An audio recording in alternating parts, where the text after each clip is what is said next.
These are my little bunnies. I want you to find someone who has real potential. Not this Halo guys, welcome back to my channel. Balik lagi sama gua Randy Studio di channel yang suka ngebahas tentang film-film. Bagi kalian yang baru bergabung dengan channel kami memiliki playlist dengan pembahasan film yang berbeda. Dan pastinya kami akan update 4 kali dalam seminggu. Ayo dukung terus channel kami supaya lebih berkembang dengan menekan tombol subscribe dan aktifkan lonceng notifikasinya, supaya kalian mendapatkan update video terbaru dari kami. Pada kesempatan kali ini, gue mau nge-review film romantic komedi yang baru rilis di platform Netflix kemarin. Penasaran sama pembahasannya? Yuk tonton video ini sampai habis dan jangan lupa klik tombol like, comment, and share.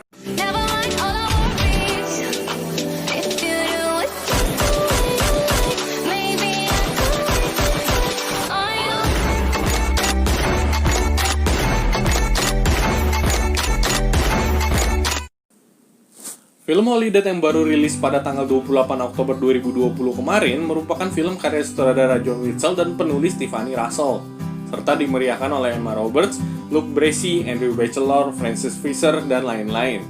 Dengan rating 6.1/10 di IMDb, film ini mengisahkan tentang sepasang kekasih yang tidak sengaja bertemu dan menjalankan holiday.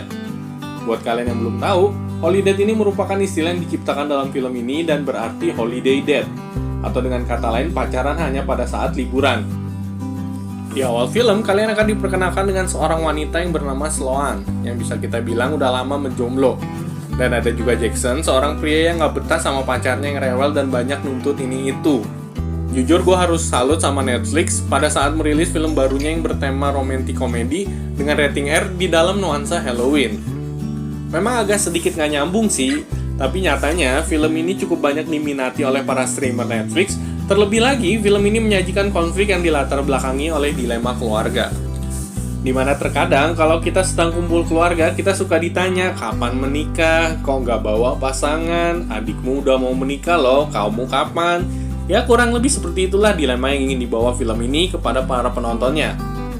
Tentunya dengan banyak pertanyaan seperti ini, membuat Sloan yang diperankan oleh Emma Roberts sangat membenci hari liburan bersama keluarganya. Yang gue suka dari film ini, semua hal yang perlu diketahui oleh para penonton dijelaskan dalam 10 menit awal filmnya. Tentang siapa Sloan, siapa Jackson, dan bagaimana mereka bertemu, termasuk istilah holiday. Dari sini kita bisa tarik kesimpulan kalau film ini memang gak menyajikan drama yang bertele-tele. Dan lebih lagi, film ini meng-highlight kehidupan bersama antara Sloan dan Jackson dalam menjalani holiday selama 1 tahun. Sebenarnya komedi yang disajikan dalam film ini itu udah biasa banget. Mengingat film ini memiliki rating R, pasti komedi yang disajikan berisikan kata-kata kasar dan seksualitas. Bagi kalian yang mengharapkan film ini mirip dengan film Friends with Benefits-nya Mila Kunis yang penuh adegan vulgar, mohon maaf banget. Kalian harus kecewa karena nggak banyak adegan seksualitas dalam filmnya. Untuk alur ceritanya, sebenarnya kita udah bisa nebak ending filmnya mau kemana. Film yang awalnya menunjukkan dua karakter yang ingin saling melengkapi dengan tanpa adanya ikatan asmara. Dan di akhir film, pasti kurang lebih mereka jatuh cinta satu sama lain. Tapi menurut gue pribadi, kalian gak perlulah memikirkan hal-hal yang seperti itu. Dan cukup enjoy aja menonton filmnya, karena film ini memang cukup menghibur kita di kala pandemi ini. Film ini memang gak menyajikan dan mengandalkan romantisme yang terjadi antara kedua belah pihak. Jadi sebenarnya ini adalah film komedi yang dibuat seolah-olah menjadi romantis, dan lebih tepatnya begitulah kurang lebih. Jadi nggak ada adegan yang membuat kalian terharu dan meneteskan air mata karena film ini, karena film ini full totally komedi. Selama 103 menit film ini, kalian akan disajikan dengan keseruan komedi yang terjadi antara Sloan dan Jackson, kekonyolan yang dilakukan oleh Emma Roberts, dan sesekali komedi yang menyindir yang bikin kalian enjoy menikmatinya.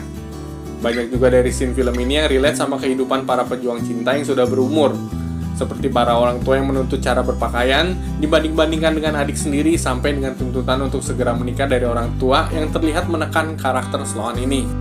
Untuk penampilan para cast-nya, gue rasa nggak perlu diragukan lagi, mengingat Emma Roberts sempat sukses memerankan film Nerve pada tahun 2016. Jadi dengan kata lain, chemistry yang disajikan pastinya sudah bernuansa film Hollywood. Salah satu adegan konyol favorit gua itu pada saat Jackson sedang main petasan dan tiba-tiba ia meledakkan jarinya. Terus pas dibawa ke rumah sakit untuk operasi, Jackson dan Sloan masih sempat-sempatnya menghisap ganja di ruang ICU. Kekonyolan dari ekspresi muka Emma Roberts di sini cukup buat pipi bulat gua melebar terus. Overall, memang Holiday bukan film drama terbaik di 2020. Bukan juga film komedi terbaik di 2020. Bahkan untuk mengalahkan film besutan Netflix lainnya seperti Kissing Booth dan Hubie Halloween, film ini masih sangat terasa cukup berat. Tapi bagi kalian yang suka film-film komedi yang relate dengan kehidupan nyata, film ini cukup bagus buat kalian tonton. Dan terkadang hidup memang perlu sedikit ditertawakan. Gue pribadi pas nonton film ini cukup banyak ketawanya. Tapi ya ketawa secukupnya, nggak sampai lebar banget kok. Nggak gimana-gimana. You didn't call Rodney? Why didn't you call Rodney? Why didn't you call Rodney? Because I already have a boyfriend. Itulah review yang bisa gue kasih setelah menonton film Holiday. Bagi kalian yang setuju dengan kami, kalian bisa share video ini. Bagi kalian yang punya pendapat lain, kalian bisa bantu kami dengan menuliskan di kolom komentar. Akhir kata gue harus undur diri. Mohon maaf kalau ada salah-salah kata. Thank you for watching. Wait till next video and see you guys. This is great. We avoid this stupid pressure and all the judgment.